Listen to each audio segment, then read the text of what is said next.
Terima kasih pemirsa, Anda masih bersama kami. Pada 2021, Oregon menjadi negara bagian Amerika Serikat pertama yang lakukan dekriminalisasi seluruh jenis narkoba dengan tujuan mengalihkan masalah kecanduan dari pendekatan hukum ke pendekatan medis. 3 tahun kemudian, Pemda menyatakan darurat fentanyl di Portland, kota terbesar negara bagian tersebut. Sejak 2021, negara bagian Oregon memberlakukan dekriminalisasi narkoba. Bagi pecandu seperti John di kota Portland, ini membuatnya bisa menghisap syabu atau menggunakan fentanyl dengan leluasa. We were right out in the open and you didn't have to be paranoid anymore. You didn't have to worry about the cops. And we were just sitting out, it was just like smoking cigarettes. Dekriminalisasi disahkan lewat referendum akhir 2020 bernama Measure 110 atau Undang-Undang 110. Pengguna tak lagi menghadapi ancaman kurungan. If somebody is using, if we see somebody smoking fentanyl off of foil, we can stop them and we can write them a Measure 110 ticket. And that ticket, it's a $100 fine. And basically, they can either call a phone number or pay the fine. Tapi kenyataannya hanya sekitar 4% yang menelpon nomor kanseling pada kartu yang dibawa polisi. Dan yang gagal bayar denda juga tak diberi sanksi. Selain itu, banyak dampak lainnya. Fentanyl came on the scene at the same time that decriminalization happened, and then we saw an explosion in public drug use downtown, and unfortunately that brought other issues into downtown, such as gun violence and other crime. Erica adalah warga Portland yang akhirnya pindah guna menghindari tingginya kriminalitas. This isn't about freedom for people who want to do drugs. This is an absolute tragedy, and where you have decriminalization, you have a bigger market for drug use. And the drug dealers come in and they have people to sell to. Kematian akibat overdosis opioid di Oregon meningkat dari 472 pada 2020 ke 1.000 lebih orang pada 2023. The spirit of Measure 110 was to stop using the criminal justice system to treat addiction. Instead, treat it as a medical issue and provide treatment. However, we haven't done that yet. So you decriminalized, but you don't build any infrastructure and you don't have any services for folks that need it. Di Dewan Negara Bagian dan kalangan aktivis muncul beragam wacana, mulai rekriminalisasi hingga reformasi saja.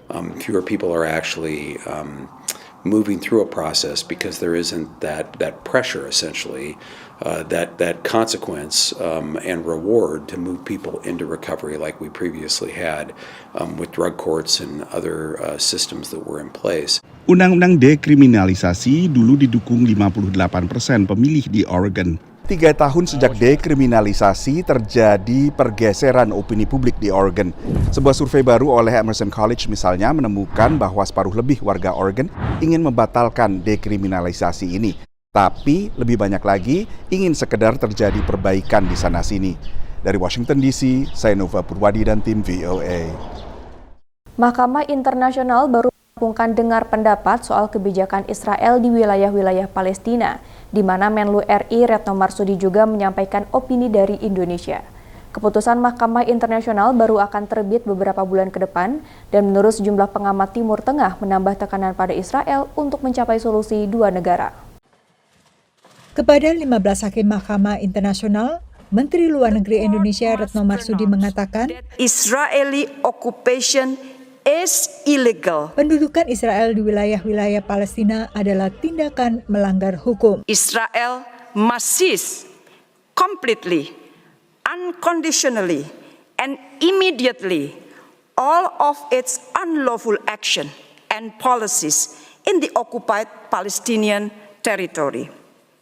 With the continued presence of Israeli forces in the West Bank and Gaza, it is impossible to see Israeli compliance with its obligation. Indonesia adalah salah satu negara dari 50 lebih negara dan organisasi yang menyampaikan pendapatnya secara lisan dan tulisan kepada Mahkamah Internasional mengenai kebijakan Israel di wilayah pendudukan termasuk Yerusalem Timur. Amerika Serikat juga hadir langsung dan mendesak Mahkamah Internasional mempertimbangkan juga keamanan Israel. The court should not find that Israel is legally obligated to immediately and unconditionally withdraw from occupied territory. The court can address the questions before it within the established framework based on the Land for Peace principle and within the parameters of established principles of occupation law. Sementara Israel menyampaikan pendapatnya secara tertulis dan menilai bahwa permintaan fatwa itu dilakukan sepihak. Sidang di Den Haag berlangsung tanggal 19 hingga 26 Februari, menindaklanjuti resolusi Majelis Umum nomor 77/247 yang disepakati pada Desember 2022.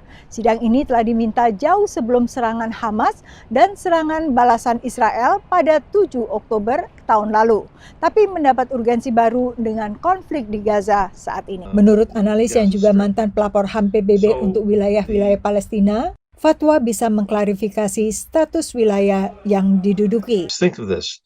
The American occupation of Japan, 8 to 10 years. The Allied occupation of Western Germany, 8 to 10 years. The American-led coalition occupation of Iraq, roughly 8 to 10 years.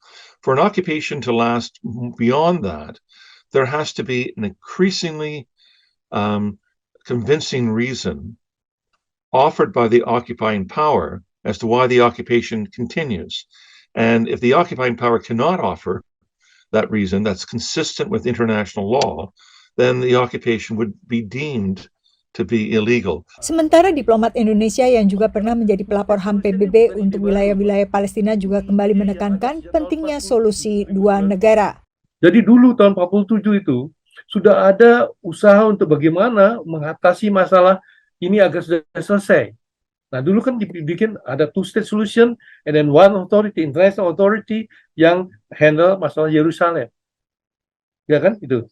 Jadi supaya semua orang dari agama manapun juga bisa masuk ke Yerusalem itu. Ya gitu.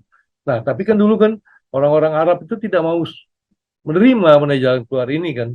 Ya dia kemudian terjadi peperangan tahun 48, terjadi macam-macam lah ya. Penolakan saat ini justru datang dari Israel yang tak yakin dengan jaminan keamanan bila negara Palestina berdiri. Dari Washington DC, Yuni Salim dan tim VOA.